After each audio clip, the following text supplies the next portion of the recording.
I am Ashok, and in this video series, I am going to give you some insights about critical chain project management, also called as CCPM. I'm going to discuss about the basic concepts of CCPM, and then I'm also going to take a live project and I'm going to actually practically demonstrate the various stages of a project management, which is planning, scheduling, and executing a project. So, my objective at the end of the series is that you'll be getting a hands-on insight on CCPM, and also you'll be able to use CCPM for managing your projects. And this is the 4-part video series, and you're watching the first part. Welcome aboard.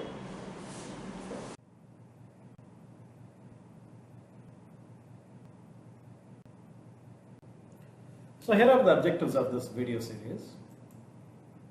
So as I mentioned earlier, first I will provide an idea about CCPM, its concepts and its benefits.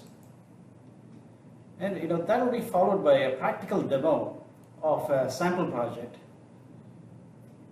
which will give you an insight about how to use CCPM in your own work area. And then my another objective is to vault the CCPM knowledge so that it can serve as a reference for any CCPM practitioner. So these are the 3 objectives that I have in mind for this video series. So this is a 4-part video series which covers the basics of CCPM and planning. That is the first module. And that's followed by another module on detailed planning using BM3 software for CCPM. And the third module is scheduling projects in CCPM. And the final module is about executing and managing projects in CCPM. The modules 2, 3 and 4 are very hands-on, where I will be taking a sample project and I will be using the BM3 software to plan and execute that particular project from inception till delivery. This particular module is the first part of the 4-part video series. Let me give you some background about CCPM. Dr. Eli Goldratt came up with a cutting-edge concept called theory of constraint, which was primarily applicable in the manufacturing industry.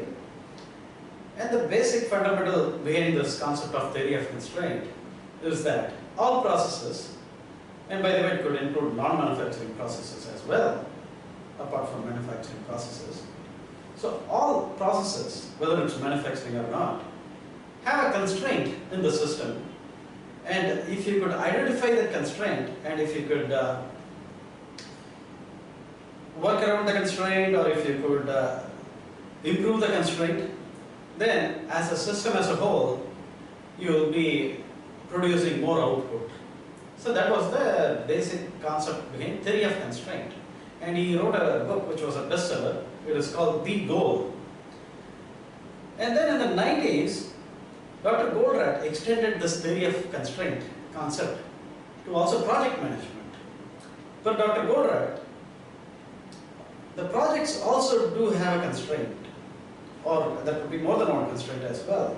And the idea is to identify which constraints are those, and then managing those constraints appropriately so that your project goals and schedules are realistic. So this is the basic concept behind CCPM, and there are a couple of bestsellers that Dr. Goldratt wrote. As I said, one is The Goal, and then other one is called The Critical Chain. And I really encourage you to get these 2 books and read them, and they are very interesting to read, and they are extremely insightful as well. And I do have them in my library. So this is the book called The Goal, which Dr. Goldratt wrote in the 80s. And then, as I just mentioned, he followed up this book, Goal, with another book called The Critical Chain. And this book was released in 1997. And it was really a path-breaking book in the field of project management. So before I deep dive into CCPM, let me just discuss about typical project management or traditional project management. Traditionally, most organizations manage projects based on critical path. The critical path is the longest sequence of activities in a project to be completed on time so that the project is delivered on the due date. And some assumptions we make when we pursue the CPM technique or critical path method technique to manage project is that we assume that the resources are available in unlimited quantity. In the real world, oftentimes we find that the resources are not available in unlimited quantity, especially the key ones, like whether it's key personnel or key equipment, key tools or key software. They are all limited, and it can be stretched too thin if these same resources are scheduled to be used in multiple projects. When these resources are stretched too thin, then the project duration also gets longer to complete, much more than what was planned in the first place. So what happens is that each task in a project gets padded with its own buffer for flexibility. That way we try to fight the uncertainty with the resource availability. Therefore, we plan projects with a buffer anywhere between 30 to 100%. And this buffer is padded to each of the activities. So making the project much longer than it should be.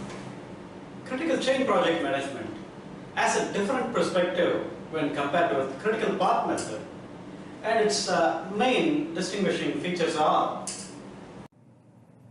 identification and insertion of common buffers, and I will discuss more of these features in the upcoming slides. The next one is managing resource dependencies and staggering projects accordingly. And the third feature is to manage project progress and health by monitoring the consumption rate of the buffer rather than the individual task performance to schedule. These are the three underpinnings of CCPM. And then there are also a couple of hygiene aspects as well. And one of them is to not multitask. We know that if the resources are limited, and if we are deploying these limited resources for multiple tasks, these resources are stretched too thin and these tasks get much longer to complete than what was originally planned or envisioned. Therefore, CCPM advocates taking one task at a time, completing it, and then moving on to the next task so that the resources are judiciously deployed. Another hygiene aspect is to ensure that we have all the resources and information needed to perform a task before starting a task. This is also called as full kitting. So these are the couple of hygiene aspects. Repeating what I said, we have three underpinnings and a couple of hygiene aspects in CCPM, and I will go through these concepts in detail down the line in this module, which is module 1. And then when you also get to watch my other modules, which are modules 2, 3 and 4 in this video series, you will see how I put these concepts in practice while pursuing a sample project. CCPM also has a different role for project managers. In a conventional project management setup, the project manager manages delays, chases around the tasks that are held up, and then see how those tasks can be expedited, which are all very reactive activities. Whereas in the CCPM setup, the role of the project manager is to enable and arrange for the resources and then help people to get their jobs done. So it's more of a proactive responsibility. So it's more of an enabling role rather than expediting role. Let us see how a project is planned in a conventional standard. See, let us say we have around 6 tasks, A, B, C, D, E, F, and let's also assume that each one of them needs to be done sequentially. So here, in this illustration, you are seeing that each of the tasks take a particular amount of time. However, in a conventional project management setup, the tasks are typically padded around 30 to 100%, as I mentioned earlier. So actually, the task will look like this. So, where you are seeing these tasks A, B, C, D, E, F, they take a particular amount of time, but then they are also padded anywhere between 30 to 100%. And in this case, I am assuming that these tasks are padded 100% of time. So you can see that the time buffer is included, which is shown in red color. Whereas in CCPM, what you do is you take the project that is planned by conventional standard, and then you crush the project timeline by 50%. However, the time that you saved, which is that extra 50%, you put it at the end as a common buffer, which now it will be very clear when I'm showing you this illustration. So here, my total time taken for the project completion is still very much same as the project that is planned in a conventional standard. However, the key difference is that I'm not giving any buffer for each of the tasks. However, I'm just taking all that buffer and combining them into one bucket and putting them at the end of the tasks. So that way, any of these activities, A, B, C, D, E, F, if they are getting completed on time, let them get completed on time.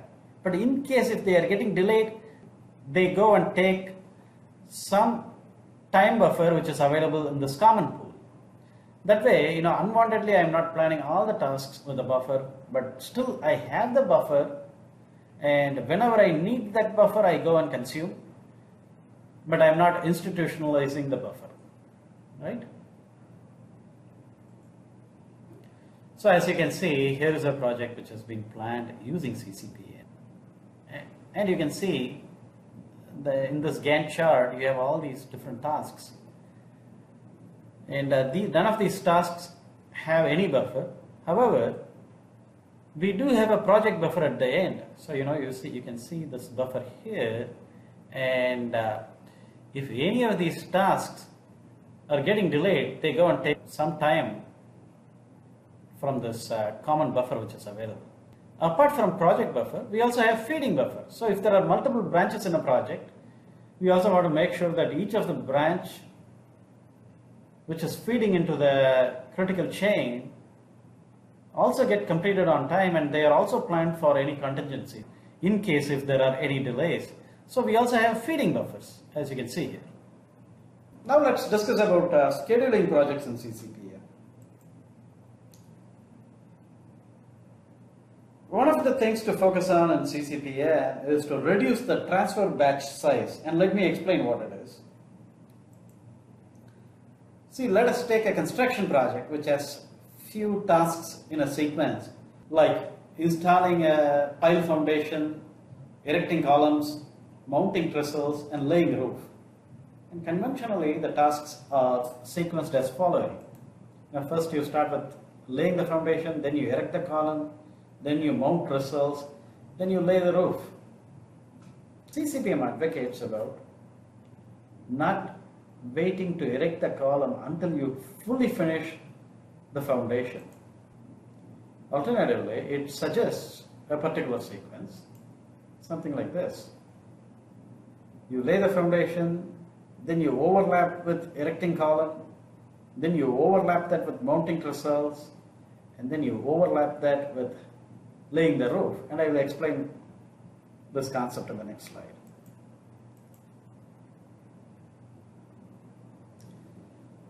For example, when you are laying foundation, you don't need to wait for the entire foundation to be completed to erect columns. As soon as you lay a few foundation piles that can support a column, then you can start erecting columns, right? So, and similarly, as soon as you have a couple of columns which are erected, you can start mounting trestles. So the key idea is to reduce the transfer batch size so that you can compress the total time taken by the project. Another very important concept in CCPM, which is also very unique from most of the other project management approaches, is to look into the portfolio of projects and then staggering the constrained resources so that at any given point of time the constrained resources are not over deployed. So in this case, I have a portfolio of 4 different projects. So let's say I'm constructing 4 different buildings, and let's say I'm having a constrained resource which is installing elevators. So at a given point of time, I cannot schedule all the projects to get the elevators installed. So rather what I do is I stagger the installation of elevators accordingly, as you can see in this project. So this is the, let us say this particular task, which is shown in yellow color, is installing elevators, and is, as you can see here, I'm staggering the installation of an elevator across different projects, so that at any given point of time there is only one elevator which is installed, and that way I am not spread too thin. So CCPM is not only handy to manage a single project, but it also facilitates managing a portfolio of projects. And if you have multiple projects that use a constrained resource, you stagger the projects appropriately so that the constrained resource is not over deployed. And now let's discuss about executing projects in CCPM. When you're executing projects in CCPM using software, and in this case, I'm using a software called BF3, and you can use any good software that will fit your needs as well as budget. But most of the software have this fever chart, and let me explain what this fever chart is. In this fever chart, you have an x-axis which captures the percentage of tasks getting completed on the critical chain, as you can see in this x-axis. Whereas y-axis captures the amount of buffer consumed. So ideally, in a project, I would like to consume some amount of buffer, and I would like to be very much in the green zone. As I keep progressing on my project, as you can see, as I keep progressing on the x-axis, let's say I am crossing 50% of activities completed, then I expect to consume some buffer. It could be ideally in the green range, or sometimes it can stray to the yellow range. But when I'm in red, what I know is that I'm consuming too much buffer. Some of my tasks are getting delayed, so I need to figure out how I have to expedite those tasks so that I can get my project back in yellow zone and then eventually in the green zone. In this case, we just saw about managing a particular project which has multiple tasks. What if we have a number of projects and we want to manage the portfolio of projects? Now let's see how to manage a portfolio of projects. In the previous slide, we saw about how a single project is managed, but whereas in this particular slide, you see a multi-project fever chart, and actually what you see is a bunch of blue dots, all these different blue dots, and actually each of these blue dots represent a project, and you can see that these blue dots are distributed at various areas in this fever chart, and I have to intentionally black out the description of the project because this is the real world fever chart and I do not want to reveal some proprietary information. But that said, what you can see here is that these blue dots are distributed across this fever chart, and the blue dots in this green zone means that these projects, I have like 1, 2, 3, 4, 5, 6, 7, 8, 9, around 9 to 10 projects are in green zone. That means these projects are only consuming very limited buffer, and therefore they are in great shape as far as time is concerned. And then I have few projects in the yellow zone, around like 3 to 4 projects in the yellow zone, which is okay, still it would be desirable to be in the green zone, but however, still, if it is in the yellow zone, it's still manageable, but I might try to see how I can get them to the green zone. But then you can see I also have like few projects in the red zone, around like 5 to 6 projects in the red zone. So having this fever chart gives me the visibility of my entire portfolio about where each of these individual projects are located. And if I need to speed up these red projects, and if they are starving for resources, what I can do is I can take some resources from these green projects. The resources could be either equipment or personnel. I can just lift those resources and I can just deploy those resources if they are compatible, and I can put those resources on all these red projects so that I can speed up those projects and I can hopefully get them to the yellow zone and eventually to the green zone. So this is how CCPM gives me complete visibility of all projects across the enterprise. It also gives me a very good lever to deploy my resources judiciously across the projects, so that as a program or as a portfolio, I can do what's optimal for the enterprise. You may also recall that I discussed about the hygiene aspect in CCPM, which is called full kitting. Oftentimes, we start a project, but then the project gets stopped for multiple reasons, such as waiting for some approval or paperwork, or for lack of personnel, or lack of tools, or lack of equipment, and so on and so forth. All these reasons are not too unfamiliar to experienced project managers. So tasks are started and then stopped, restarted, stopped, and so on and so forth, all for want of full kit. So therefore, it's better to ensure that you have all the resources and information prior to starting a task. There is no point starting a task and then finding out you are missing out on all these things. So just make sure the projects are full kitted. Let's just have a recap of benefits of CCPM, or why we need to use CCPM. CCPM is a proven way to manage projects on time and faster, and it also really helps us manage the triple constraints of time, scope, and cost or budget. And very importantly, it helps us manage project resources very well, especially the constrained resources, so that they are not overstretched, and also we are not unrealistic. And then all these result in delivering projects quickly and ensuring that the opportunity cost is not squandered. So these are some of the benefits of CCPM.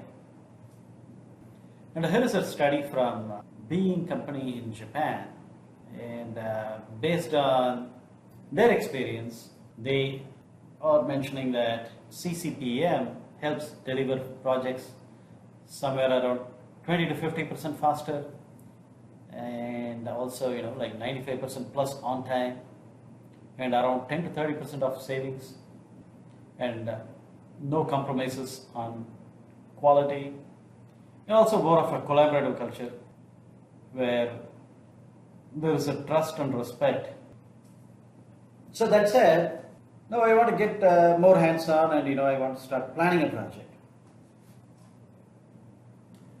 So let us say I am taking a project where I want to construct a building. So before I get into the projects, I want to get some facts right,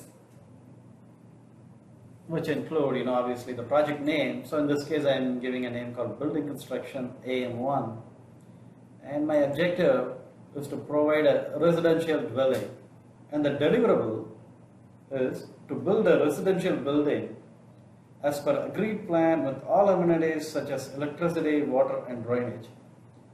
And my success criteria is that the owner is given keys to his or her fully functional and completed unit on or before the committed date. And I do have some requests to management, and that is making sure that the imported items such as elevator, security systems, solar panels, etc. are to be procured and received without getting held up. So that's the request that I want to put to the management. Here the risks are every week of delay will be penalized with 0.5% of the total project cost.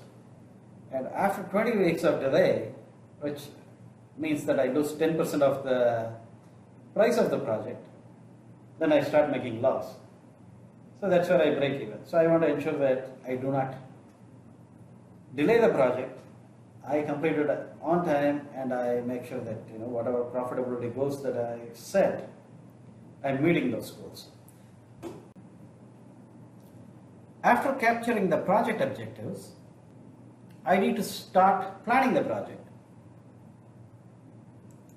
So to plan the project, first I think about the last task or activity that needs to happen prior to project delivery. So first I capture that particular task, and then I focus on the last but one task. And likewise, I keep on moving until I reach the first task.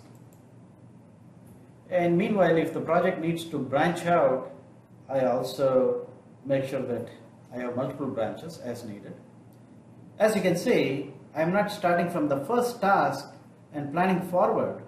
Rather, I am starting with the end objective and then planning backwards until I reach my first task, which is somewhat different from typical project management. So now I have mentioned about this concept. Now let's start doing it practically using some post-it notes. Okay. We just discussed about capturing all the project details. So actually, what I suggest is to have a template like this. If you could have a template with project name, objectives, deliverables, success criteria, request to management, and risks, you can sit together along with your team and you can fill out all these details, and always make sure that you are doing this in a team setting so that you can capture everyone's perspective and then develop a common version. So now let me go ahead and write all these details. As you can see, I have just written my project details, and I have also pasted it on this wall.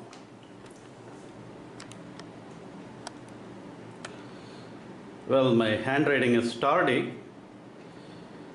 That said, at least I managed to capture all the details of these projects, the project name, objectives, deliverables, success criteria, as well as request to management, and then the risks too. After capturing the project details, such as objectives and deliverables and so on and so forth, which I have put in this wall, now what I need to do is I need to think about the last activity that will precede the completion of the building. So I need to just get the last activity and put it on a post-it note and stick it up here in this wall.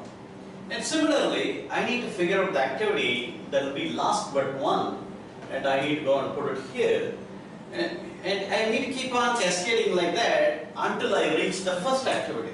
So let us start doing this using a post-it note stickers.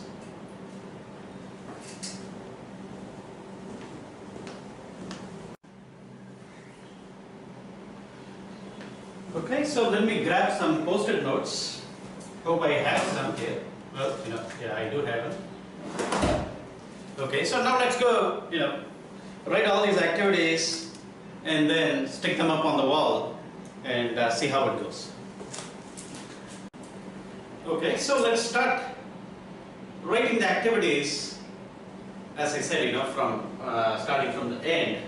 So the activity that precedes the final objective, which is delivering the building, is clean up and hand over. So what I'm going to do is I'm going to take this post-it note and I'm going to write clean up and hand over, and I'm going to put it on the wall. So let me do this.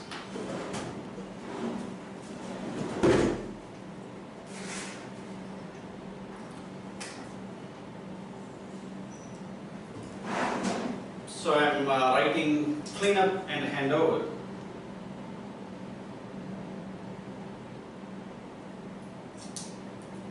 And I'm putting this in the wall, as I just mentioned.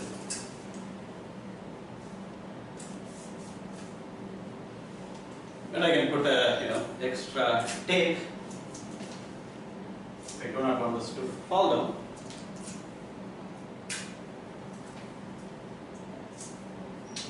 And then I need to figure out, what's the activity just before this cleaning up and handover. So let's say it's painting interior and exterior. So I'm going to write that.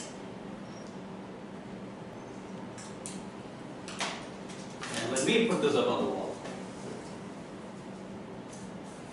So as I said, you start from the end and you keep on, cascading it until you reach the first task.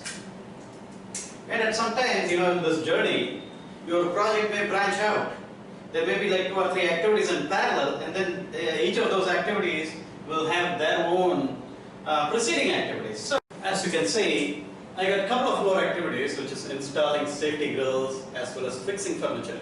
So what I just did is that I just peeled off those sheets and put them on this chart paper, so that when I am done, I can just roll it up and keep it as my record. If I'm just putting it on the wall, I wouldn't be able to do that. So all that I did is just put these stickers on this chart paper. So now let me keep on adding a few more chart papers.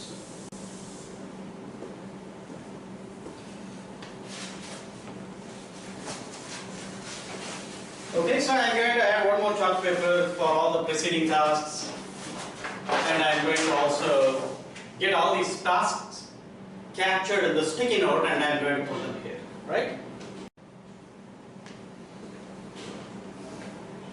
So as you can see here, I got one more chart paper, or you could also use A0 sheet, which is much longer, so that you can capture all these things in a single sheet. See, now what I'm also going to do is I'm going to connect all these different activities so that I know the sequence. See here, these are parallel activities, and these flow to this particular activity. And here, this activity is branching into these 2 activities. And one advantage by doing it with this kind of post-it notes is that, as a group you can discuss and you can rearrange the order of activities as needed. Okay, let me go ahead and complete my sequencing. Okay, so here, these 2 guys need to happen parallelly so that I can do this. And then this one also feeds into this activity.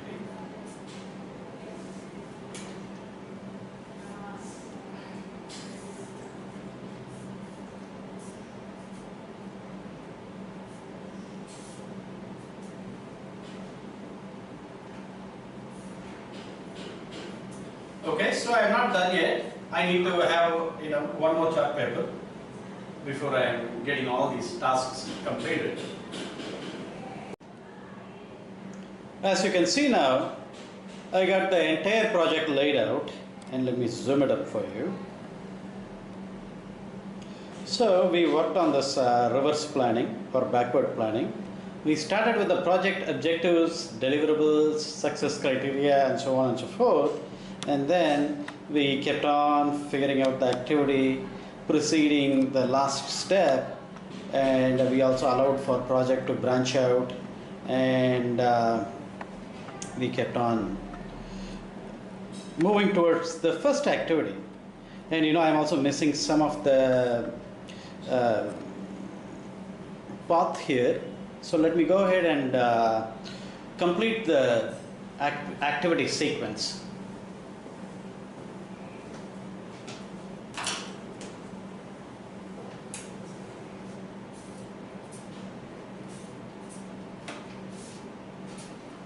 And as I mentioned earlier, sometimes you will have a task in parallel which all needs to be completed so that this, we can move to the next step.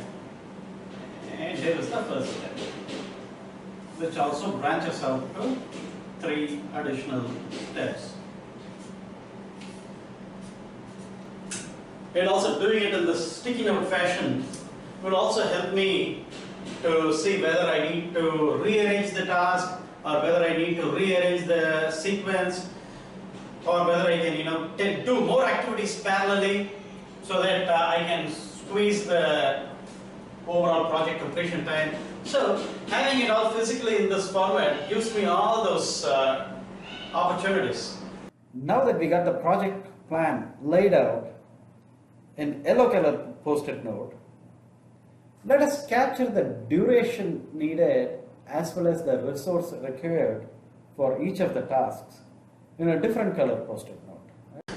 Now that I am done with the development of the activities as well as sequencing, and as you can see, I got them all captured in this set of charts.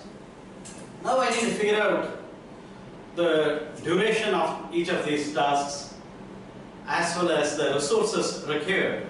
So what I'm going to do is I'm going to take another color sticky note.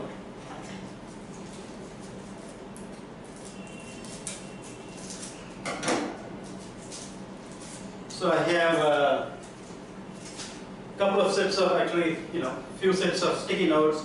So in one color I'm going to capture all the duration of each of these tasks. Maybe I will be going with days. Each day, let us say, take 8-hour day. So I will be, figuring out what will be the duration for each of these tasks. And similarly, I will also be capturing the resources needed in terms of personnel and equipment in another color sticky note. So now let me start doing those activities. So as you can see here, now I have captured the project duration as well as the resource required for each of these tasks.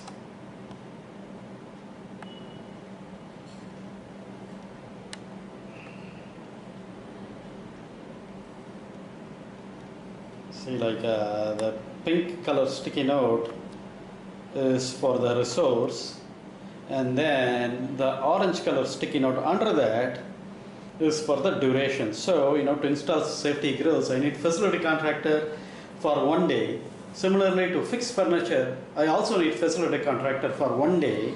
So like that, I'm just doing this for the entire project. As you can see, this whole project now, I have my end objectives, all the activities, and the interface between the activities and the handovers, and then I also have the duration, and I also have the resources.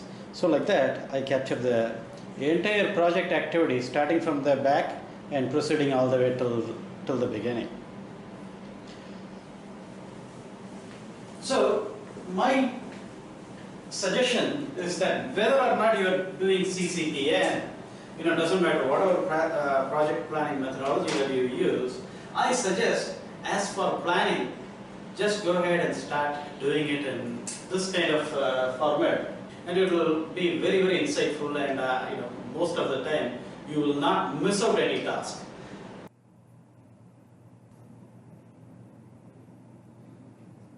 So ideally, at the end of the day, this is how a real project looks like. You have all the tasks in yellow color post-it notes, and then you capture the resources in this red color post-it note, and then you also capture the duration in this green color post-it note, right? And then here, as you can see, you have the end objective. And as we discussed earlier, first you start with the end objective, then you identify the task that needs to happen just before closure of the project, which you capture here. And then you figure out a task that needs to happen prior to this task, which is this task. And you keep on going like that until you reach the first task. And as you keep going, you may also need to branch out if there are multiple branches, which is okay, right? It's always better to plan out a project using this post-it note technique so that you can move tasks here and there until you find an optimal flow. And it also goes a long way when you're working in teams, so that it gives you visual means for everyone to conceptualize a project and then collaborate with rest of the team. So this is the end of our first module. In our next modules, we will take this plan which has been made in paper, we will take it and we will put it in the software. So the next 3 modules are more hands-on CCPM training using the BM3 software. And here is some of the feedback which I received from participants. What they mentioned is doing network planning and paper prior to software forces us to think thoroughly. And then, while backward planning is counterintuitive, it ensures that we do not miss any steps from a customer perspective. And being able to do resource planning along with network planning helps us to be more realistic with plans. Another feedback I got is that we are able to visualize project better with this method. And one more feedback is that this gives us a complete picture of projects and resources. These are some of the feedbacks from various participants. Thank you for watching this video, which is the first of a 4-part video series. I also encourage you to watch other 3 of my modules in the CCPM series to get a hands-on experience to plan, schedule, execute, and manage projects using CCPM. I wish you all the very best. Thank you.